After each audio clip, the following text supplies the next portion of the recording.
ശ്രീ ഷിബു മീരാൻ, ഗവർണറും മുഖ്യമന്ത്രിയും തമ്മിലുള്ള ബന്ധം ഒരുപക്ഷെ ഇന്ത്യയിൽ മറ്റൊരു സംസ്ഥാനത്തും കാണാത്ത വിധത്തിൽ അത്ര പ്രതികൂലമായ ഒരു കാലാവസ്ഥയിലൂടെയാണ് കടന്നുപോയത്.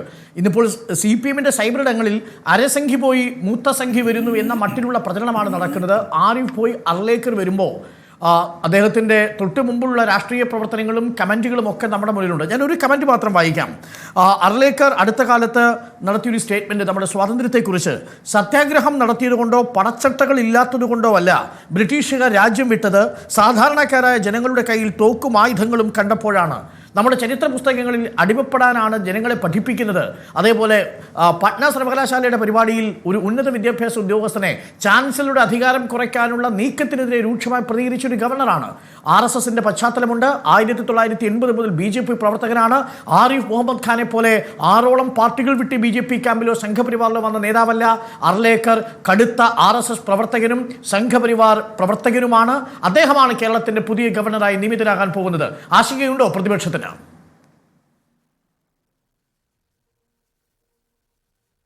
അരുൺ, നമ്മുടെ രാജ്യത്തിൻ്റെ ഒരു രാഷ്ട്രീയ സാഹചര്യത്തിൽ വന്ന മാറ്റമുണ്ട്. ഇപ്പോൾ കേരളത്തിലൊക്കെ ഒരു ഗവർണർ മാറുമ്പോൾ നമ്മൾ ഇനിയും ഒരു അംഗത്തിന് തുടക്കം കുറിക്കുകയാണോ എന്ന് ചർച്ച ചെയ്യേണ്ടി വരുന്നത് പോലും ആ പശ്ചാത്തലത്തിലാണല്ലോ.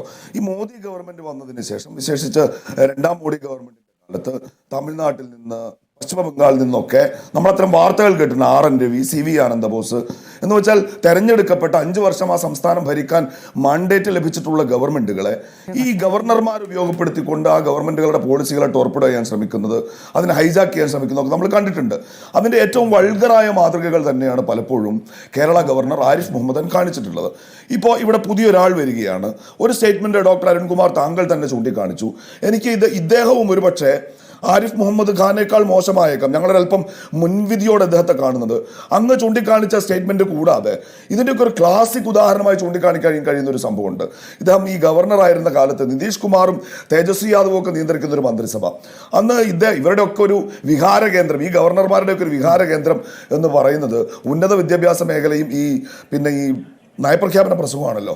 ഇദ്ദേഹം ഒരു ഉത്തരവിറക്കുന്നു. ഗവർണറുടേതല്ലാത്ത, രാജ്ഭവൻ്റേതല്ലാത്ത ഒരു ഉത്തരവും നിങ്ങളാരും അനുസരിച്ച് പോകരുത് എന്ന നിലക്ക് VC മാർക്കോ മറ്റോ കത്തയക്കുന്നു. അന്ന് നിതീഷ് കുമാറിൻ്റെ ഉപമുഖ്യമന്ത്രി പിന്നെ തേജസ്വി യാദവ് ആയിരുന്നു. അദ്ദേഹം ഇന്ത്യ മുന്നണിയിലായിരുന്നു. എന്നാൽ പിന്നീട് നിതീഷ് NDAയിലേക്ക് വരുന്നതോടുകൂടി പിന്നെ ഗവർണർക്ക് ഒരു പ്രശ്നമില്ല. അപ്പോൾ ഇവരുടെ പ്രശ്നം ഭരണഘടനയോ ഉന്നത വിദ്യാഭ്യാസ രംഗത്തെ ശുദ്ധീകരിക്കലോ ഒന്നുമല്ല. ഒരൊറ്റ അജണ്ട, പിന്നെ രാഷ്ട്രപതിയിൽ നിന്ന് ഈ ഉത്തരവ്, ഇവിടേക്ക് ഗവർണറായി നിയോഗിക്കപ്പെടുന്ന ഉത്തരവ് ഏറ്റുവാങ്ങുന്നതോടൊപ്പം തന്നെ ഇവർ BJPയുടെ കയ്യിൽ നിന്ന് വേറൊരു വാറോലയും കൂടി ഈ ഗവർണർമാരൊക്കെ ഏറ്റുവാങ്ങാറുണ്ട്. ആ ഏറ്റുവാങ്ങുന്ന വാറോലയുടെ ഉദ്ദേശം എന്ന് പറയുന്നത് അതത് സംസ്ഥാനങ്ങളിൽ തെരഞ്ഞെടുക്കപ്പെട്ട ഗവൺമെൻറ്റുകൾക്ക് ജനങ്ങൾ നൽകിയിട്ടുള്ള മാൻഡേറ്റിനെ അട്ടിമറിക്കുന്ന കൊട്ടേഷൻ പണി ഞങ്ങൾ എടുത്തോളാമെന്നാണ്. ഒരു സംശയവും വേണ്ട, കേരളത്തിൽ ആരിഫ് മുഹമ്മദ് ഖാൻ ഏറ്റവും വൾഗറായ രൂപത്തിൽ ആ പണി എടുത്തിട്ട ആളാണ്. ഇതാണ് ഞങ്ങളുടെ ആ വിഷയത്തിലുള്ള നിലപാട്. ഇനിയിപ്പോൾ പുതിയൊരു ഗവർണർ വരുമ്പോൾ ഈ മുൻവിധികളൊക്കെ ഉള്ളപ്പോഴും ഞാനായാലും പിന്നെ ഡോക്ടർ അരുൺകുമാർ ആയാലും ഇവിടെ ഇരിക്കുന്ന CPM-ന്റെ പ്രതിനിധി അഡ്വക്കേറ്റ് അരുൺ, നമ്മളൊക്കെ ആഗ്രഹിക്കുന്നത് ഈ സംസ്ഥാനത്തിന് ഈ സംഘർഷങ്ങൾ ഉണ്ടാവരുത്, സംസ്ഥാനത്തിൻ്റെ ഭരണനിർവഹണം കാര്യമായി മുന്നോട്ട് പോകണം എന്നാണ്. അങ്ങനെയാണെങ്കിൽ ഇവിടുത്തെ ഇടതുപക്ഷ ഗവൺമെൻറ്റിനോട് ഒരു പ്രതിപക്ഷം എന്ന നിലക്ക് ഞങ്ങൾക്ക് ഓർമ്മപ്പെടുത്താനുള്ള ഒരു കാര്യം, അത് ഞാൻ കോടതി വിധികളുടെ ഒന്നും പശ്ചാത്തലത്തിലല്ല, ആരിഫ് മുഹമ്മദ് ഖാനുമായി ഇവിടുത്തെ ഗവൺമെൻറ് ഏറ്റുമുട്ടിയപ്പോൾ തന്നെ പലപ്പോഴും അതിനകത്തൊരു പുറകോട്ട് പോകലും സന്ധി ചെയ്യലും ഉണ്ടായിട്ടുണ്ട്. പിണറായി വിജയൻ്റെ നേരെ ഗവർണർ നടുന്നെടുത്താൽ പിണറായി വിജയൻ അദ്ദേഹത്തിൻ്റെ നേരെ ഓടിയെടുക്കുന്ന കാഴ്ച. കാർഷിക ബില്ലുകളുമായി ബന്ധപ്പെട്ട് സംസ്ഥാന നിയമസഭ വിളിച്ചു ചേർത്ത് ഇവിടെ പ്രതിപക്ഷ ഭരണപക്ഷം സംയുക്തമായി ഒരു പ്രമേയം പാസ്സാക്കണം എന്ന് നമ്മൾ ആവശ്യപ്പെട്ടു. ഗവർണർ അതിന് വിസമ്മതിച്ചു. രണ്ടാമതും നമ്മൾ റിക്വസ്റ്റ് കൊടുത്തു.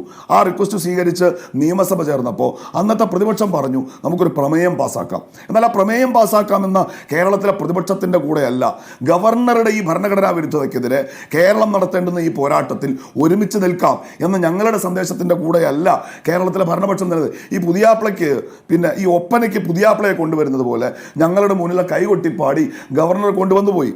ഒരു നയപ്രഖ്യാപന പ്രസംഗത്തിൻ്റെ തൊട്ട് തലേദിവസം രാത്രി ഒരുപക്ഷെ നമ്മുടെ രാജ്യത്തിൻ്റെ ചരിത്രത്തിൽ ആദ്യമായി ഗവർണർ അതിൽ ഒപ്പിടാതിരിക്കുക, മുഖ്യമന്ത്രി അങ്ങോട്ട് പോയി ചർച്ച നടത്തുക, സന്ധി ഒപ്പിടുക. അപ്പോൾ എന്താ ഗവർണറുടെ പ്രശ്നം? ഈ ഹരിയസ് കർത്തയെ പിന്നെ PA ആയിട്ട് നിയമിച്ച് കിട്ടണം എന്ന് പറഞ്ഞ കപ്പിൽ പൊതുഭരണ വകുപ്പിൻ്റെ സെക്രട്ടറി ജ്യോതിലാൽ ഒരു വിശദീകരണം ചോദിച്ചു. അയാളെ മാറ്റണമെന്നാണ്. നമ്മൾ മാറ്റിക്കൊടുത്തു. നമ്മൾ ബെൻസ് കാറ് വാങ്ങിക്കൊടുത്തു, നമ്മൾ ഫോട്ടോഗ്രാഫറെ കൊടുത്തു. ഈ വക പ്രീണനങ്ങളൊക്കെ നമ്മൾ നടത്തി. ഗവർണർ ഏറ്റവും വൾഗറായ ഒരു രംഗം നമ്മൾ കണ്ടത് ഡോക്ടർ അരുൺകുമാർ സമരം ചെയ്യുന്ന വിദ്യാർത്ഥികൾക്ക് നേരെ ഇയാൾ ചാടിയിറങ്ങുക.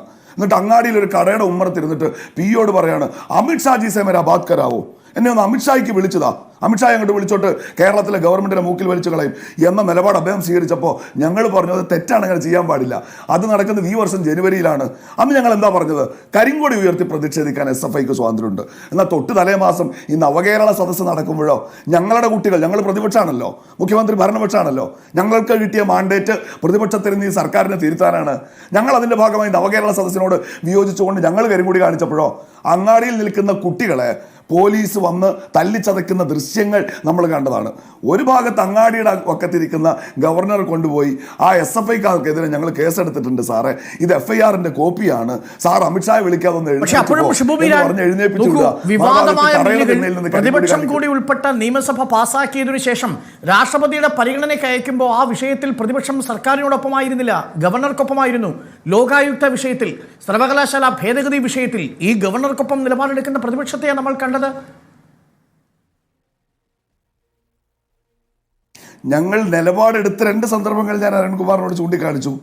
കൊടിക്കുന്നിൽ സുരേഷ് പിന്നെ കഴിഞ്ഞ വർഷം ഡിസംബറിലാണെന്ന് എൻ്റെ ഓർമ്മ, ഇന്ത്യൻ പാർലമെന്റിൽ നോട്ടീസ് കൊടുത്തു. ഈ കേരളത്തിലെയും തമിഴ്നാട്ടിലെയും ഗവർണർമാരുടെ ഭരണഘടനാ വിരുദ്ധമായ സമീപനങ്ങളിൽ ഈ പാർലമെന്റ് ചർച്ച ചെയ്യണമെന്ന് ആവശ്യപ്പെട്ടുകൊണ്ട് വാർത്തയുണ്ട് അരുൺകുമാർ. എല്ലാ കാര്യങ്ങളിലും ഇവിടുത്തെ ഭരണപക്ഷത്തിന് അങ്ങോട്ട് പിന്തുണ കൊടുക്കാനാണെങ്കിൽ പിന്നെ ഞങ്ങൾ എന്തിനാ ഞങ്ങൾക്ക് ഇവിടുത്തെ LDFനോട് വിയോജിപ്പുണ്ട്, അത് ഞങ്ങൾ ഉന്നയിക്കാറുണ്ട്.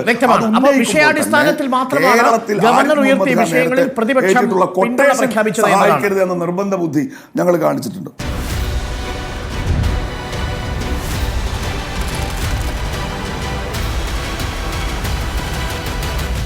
Debate with Dr. Arun Kumar.